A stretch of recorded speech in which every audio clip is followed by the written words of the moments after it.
ഞാൻ father Mathew Edakkara CMI Silver Hills സ്കൂളുമായിട്ട് ആദ്യ ദിവസം മുതൽ തന്നെ ബന്ധപ്പെട്ടിരിക്കുന്ന ഒരു ഫാദറാണ്.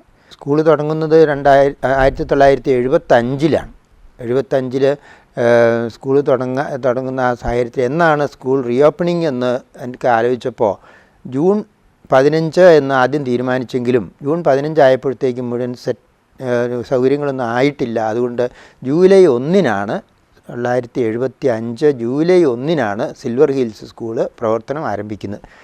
അന്ന് ആ പരിസരത്ത് ഞാനുണ്ട്. അത് കഴിഞ്ഞ് ഏതാനും ദിവസങ്ങൾ കഴിഞ്ഞപ്പോൾ ഞാൻ ലൊയോളയിലേക്ക്, മദ്രാസിലെ ലൊയോള കോളേജിലേക്ക് പഠനത്തിനായിട്ട് പോയി. എന്നാലും കൂടെ സ്കൂളിൻ്റെ വളർച്ചയെ സംബന്ധിച്ച് അറിയുന്നുണ്ട്, സ്കൂളുമായിട്ട് സമ്പർക്കം പുലർത്തുന്നുണ്ട്. അത് ഭാവിയിൽ നന്നായി വരുന്ന ഒരു സ്ഥാപനമാണല്ലോ എന്നോർത്ത് മനസ്സിൽ സന്തോഷിച്ചിട്ടുമുണ്ട്.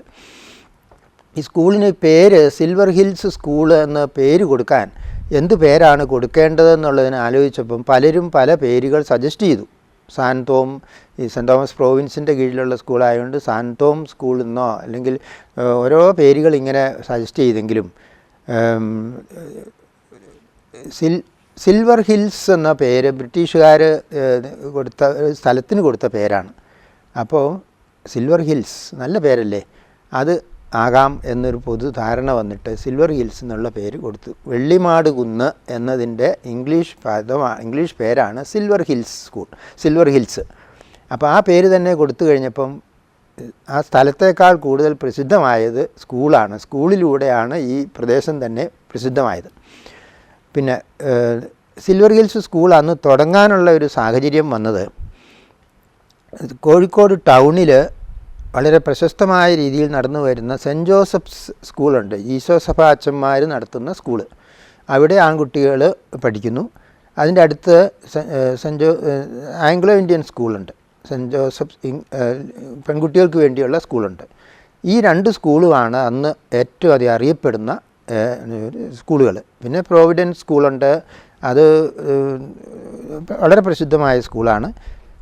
പിന്നെ പ്രസൻറ്റേഷൻ സിസ്റ്റേഴ്സ് ഇതിന് ഒരു കൊല്ലം മുൻപ് ഒരു സ്കൂൾ അവിടെ തുടങ്ങി, ചേവായൂർ. അപ്പോൾ ആ സ്കൂള് കൊച്ചു സ്കൂളാണ്.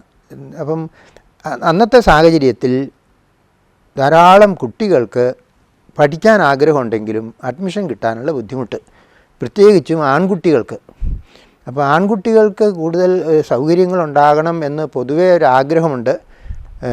പെൺകുട്ടികൾക്കാണ് പ്രാധാന്യം കൊടുക്കുന്നത്, മുൻഗണന കൊടുക്കുന്നത് ഈ സെൻറ്റ് ജോസഫ്സ് ആംഗ്ലോ ഇന്ത്യൻ സ്കൂളിലും പിന്നെ പ്രസൻറ്റേഷൻ സ്കൂളിലും പ്രോവിഡൻസ് സ്കൂളിലുമൊക്കെ.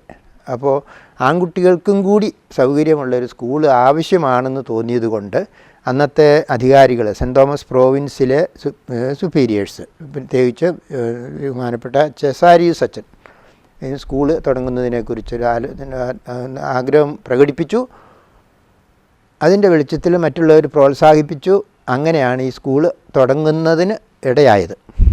അപ്പം അതിന് അടുത്ത് തന്നെ അതിനൊരു സ്കൂൾ തുടങ്ങണമെങ്കിൽ ഒരു കെട്ടിടം വേണം, മറ്റ് സൗകര്യങ്ങളൊക്കെ ഉണ്ടാവണം.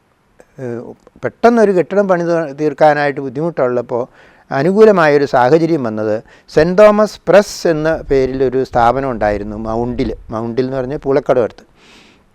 അപ്പോൾ ആ സെൻറ്റ് തോമസ് പ്രസ് അതിന് കൊല്ലം വിൽക്കുകയും അതിൻ്റെ ആ കെട്ടിടം ഒഴിവാകുകയും ചെയ്തു. അപ്പോൾ ആ കെട്ടിടം ഫ്രീ ആണ്, നമുക്ക് ആ കെട്ടിടത്തിൽ സ്കൂൾ നടത്താം എന്ന് ആലോചന വന്നു. അങ്ങനെയാണ് പൂളക്കടവിൽ ഈ സ്കൂൾ തുടങ്ങാനായിട്ട് ഇടയാകുന്നത്. അതിന് സെൻറ്റ് തോമസ് മൗണ്ട് എന്നാണ് ആ സ്ഥലത്തിൻ്റെ പേര് പറയുക. കുറച്ച് കഴിഞ്ഞപ്പോൾ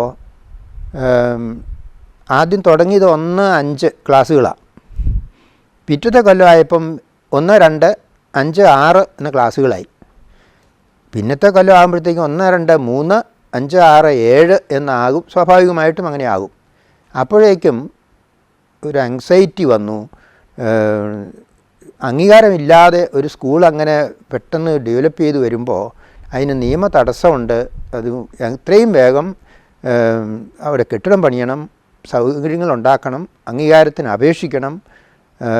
ഇതൊക്കെ ഒരു ടെൻഷനുള്ള കാര്യമാണ്. അപ്പം പൊതുവേ കുട്ടികളുടെ എണ്ണം ഇങ്ങനെ കൂടി വരുന്നു. സ്റ്റാൻഡേർഡ് എന്ന് വെച്ചാൽ ക്ലാസ് ഡിവിഷൻ ഇങ്ങനെ കൂടി വരുന്നു. അപ്പോൾ ആകെ ടെൻഷനായി. ആ സ്ഥലം അവിടെ ഒരു കുന്നുംപുറമാണ്. അവിടെ ഗ്രൗണ്ട് ഉണ്ടാക്കാൻ സാധിക്കില്ല. കെട്ടിടം പണിയണമെങ്കിൽ തന്നെയും വളരെ പണച്ചെലവ് വരും. അപ്പം അങ്ങനത്തെ സാഹചര്യത്തിൽ ഹയർ ക്ലാസ്സുകൾ നിർത്തിക്കളയുകയോ ചെയ്തിട്ട് താഴ്ന്ന ക്ലാസ്സുകൾ മാത്രം നിർത്തി അങ്ങനെ ആയാൽ എന്താണ് എന്നൊരു ആലോചന വന്നു. അപ്പോൾ ആലോചന വന്നപ്പം 5-6 ക്ലാസ്സുകളിൽ പഠിക്കുന്ന കുട്ടികളുടെ പേരൻസ് വളരെയധികം നിരാശപ്പെട്ടു.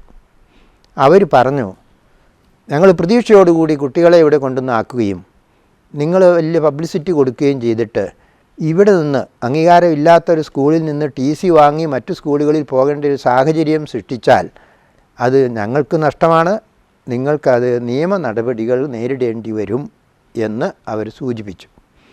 അപ്പം സ്കൂള് തുടർന്ന് നടത്താൻ നിർബന്ധിതരാകുകയാണ്.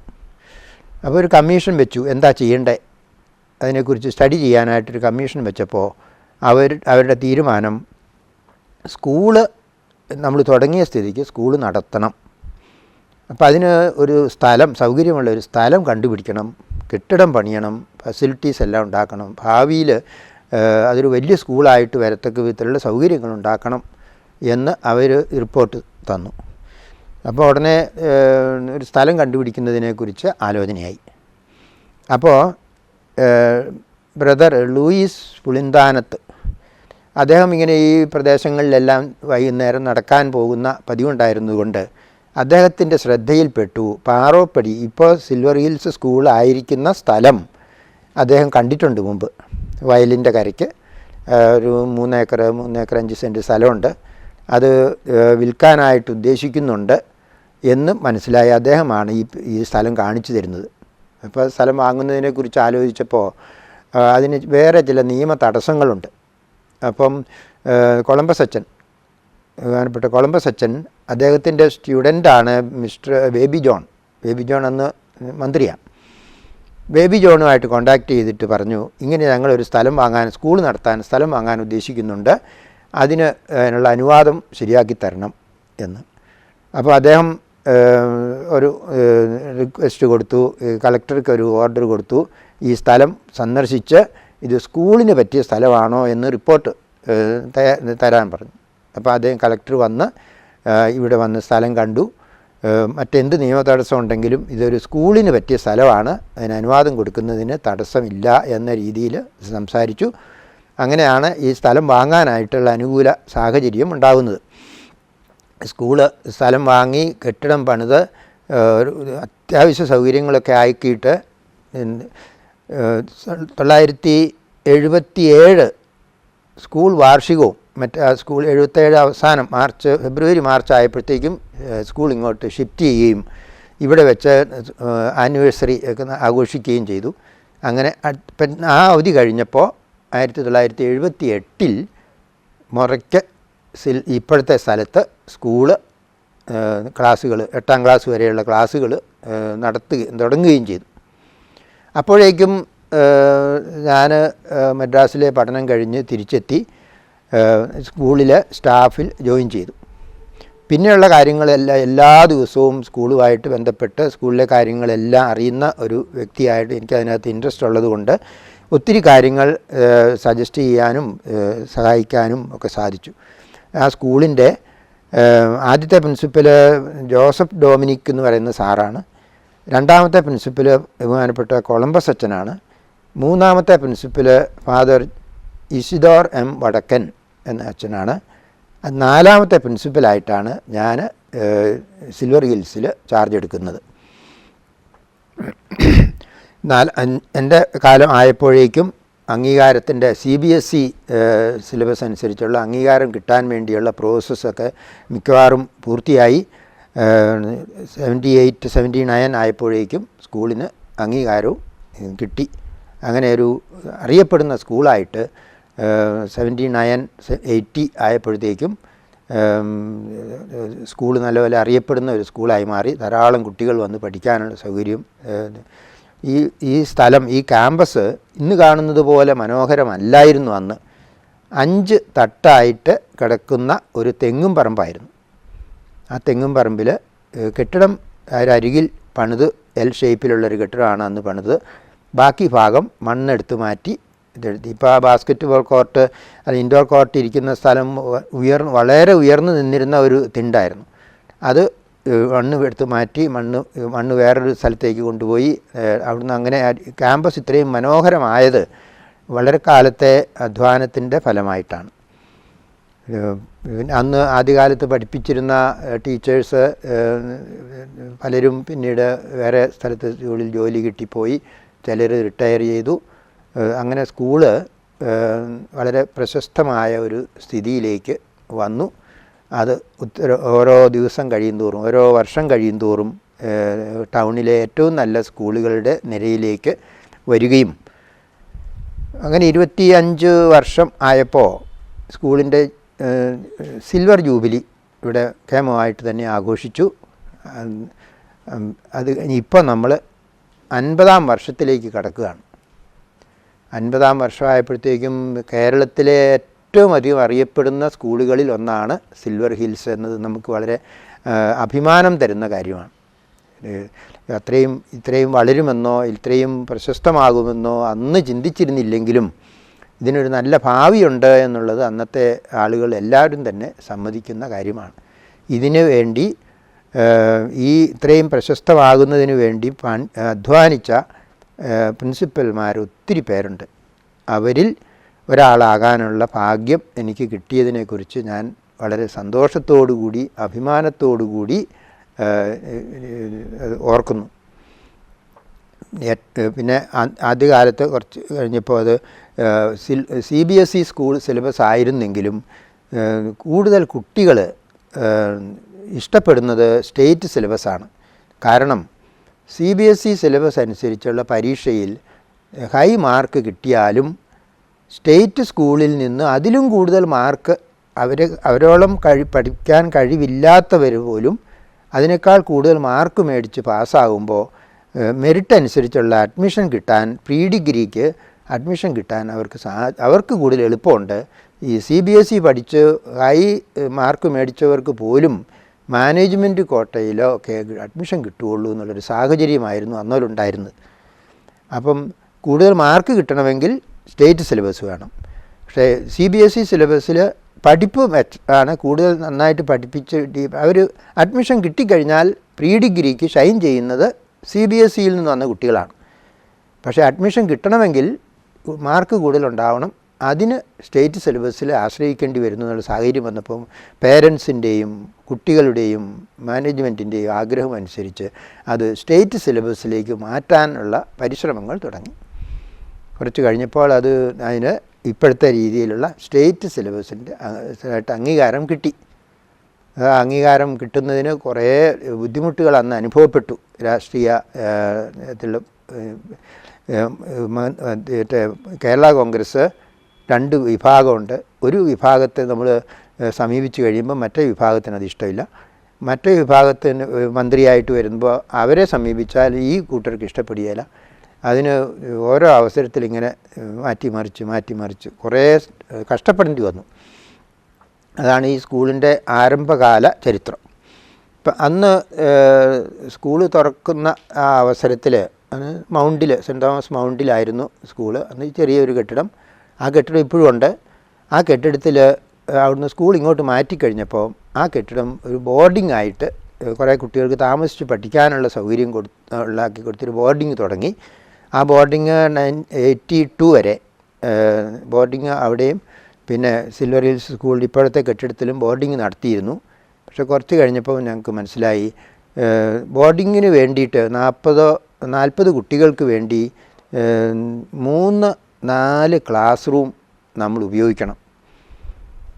4 ക്ലാസ് റൂം എന്ന് പറയുമ്പോൾ 160 കുട്ടികൾക്ക് പഠിക്കാൻ പറ്റുന്ന സൗകര്യം 40 കുട്ടികൾക്ക് വേണ്ടി നമ്മൾ ഉപയോഗിക്കുമ്പോൾ അത് കൂടുതൽ കുട്ടികൾക്ക് പഠിക്കാൻ തടസ്സമാണ്. അതുകൊണ്ട് ബോർഡിങ് തൽക്കാലം ബോർഡിങ് അന്ന് അത് വേണ്ടാന്ന് വെച്ച് ആ റൂംസ് കൂടി ക്ലാസ് റൂംസ് ആക്കി മാറ്റി. അപ്പോൾ കൂടുതൽ കുട്ടികൾക്ക് വന്ന് ചേരാനും ഇതൊക്കെയായി സൗകര്യമായി. ധാരാളം കുട്ടികൾ വരുന്നു. ഒത്തിരി കുട്ടികൾക്ക് അഡ്മിഷൻ കിട്ടാത്ത സാഹചര്യമായിരുന്നു. അത് പരിഗണിച്ചിട്ടാണ് ബോർഡിങ് വേണ്ടെന്ന് വെച്ചിട്ട് ഇവിടെ സ്കൂള് തുടങ്ങുന്നത്. ആദ്യം മുതലിവിടെ ജോലി ചെയ്ത ഫാദേഴ്സ് ആദ്യമായിട്ട് വരുന്നത് ഫാദർ കൊളംബസ് ദേവഗിരി കോളേജിൽ നിന്ന് റിട്ടയർ ചെയ്ത ഫാദർ കൊളംബസ്, പിന്നെ ദേവഗിരി കോളേജിൽ തന്നെ പ്രിൻസിപ്പലായിട്ട് റിട്ടയർ ചെയ്ത ഫാദർ ഇസിഡോർ വടക്കൻ. അത് കഴിഞ്ഞിട്ട് പിന്നെ പ്രിൻസിപ്പലാകുന്നത് മാത്യു എടക്കര ഇത് കഴിഞ്ഞിട്ട് പിന്നെ പ്രിൻസിപ്പലായി വരുന്നത് ചില സാറുമാരിവിടെ പ്രിൻസിപ്പലായിട്ടുണ്ട്. ഈ നെടുങ്ങാടി സാറ്, പിന്നെ കുറച്ച് നാൾ കഴിഞ്ഞപ്പം ഒരു മാത്തമാറ്റിക്സ് പഠിപ്പിച്ചിരുന്ന ഒരു സാറ്, അങ്ങനെ സാറുമാരും പിന്നെ പ്രഗത്ഭരായ CMI അച്ഛന്മാർ ഇവിടെ പ്രിൻസിപ്പലായിട്ടുണ്ട്. അവരുടെ പേരുകൾ കൃത്യമായിട്ട് ഇങ്ങനെ ഓർത്ത് പറയാൻ എനിക്ക് ഇച്ചിരി വിഷമമുണ്ട്. അതിൽ പ്രമുഖരായവർ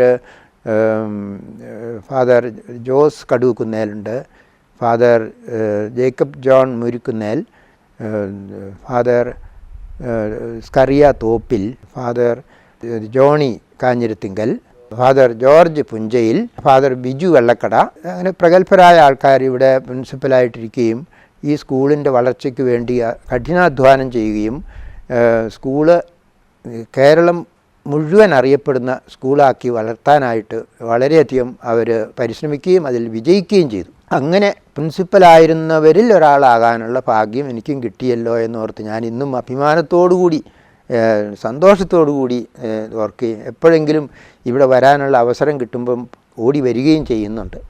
അത് ഒരു നല്ലൊരു അനുഭവമാണ്. പിന്നെ ഇപ്പോൾ പ്രിൻസിപ്പലായിരിക്കുന്ന ഫാദർ ജോൺ മണ്ണാറത്തറ ഈ മേഖലയിൽ വളരെ പ്രഗത്ഭനായിട്ടുള്ള ഒരാളാണ്. അദ്ദേഹത്തിൻ്റെ കാലത്ത് ജൂബിലി, നമ്മുടെ 50ാം ജൂബിലി, ഗോൾഡൻ ജൂബിലി ആഘോഷിക്കാനുള്ള ഒരു സാഹചര്യമുണ്ടായി. അതിൽ ഞാൻ അദ്ദേഹത്തെ അനുമോദിക്കുന്നു, അഭിനന്ദിക്കുന്നു, ഈ അദ്ദേഹത്തിൻ്റെ സന്തോഷത്തിൽ പങ്കുചേരുകയും ചെയ്യുന്നു. ഈ സ്കൂളിൻ്റെ ജൂബിലി ആഘോഷിക്കുന്ന അവസരത്തിൽ എല്ലാവിധ മംഗളങ്ങളും ഞാൻ ആശംസിക്കുകയും ചെയ്യുന്നു.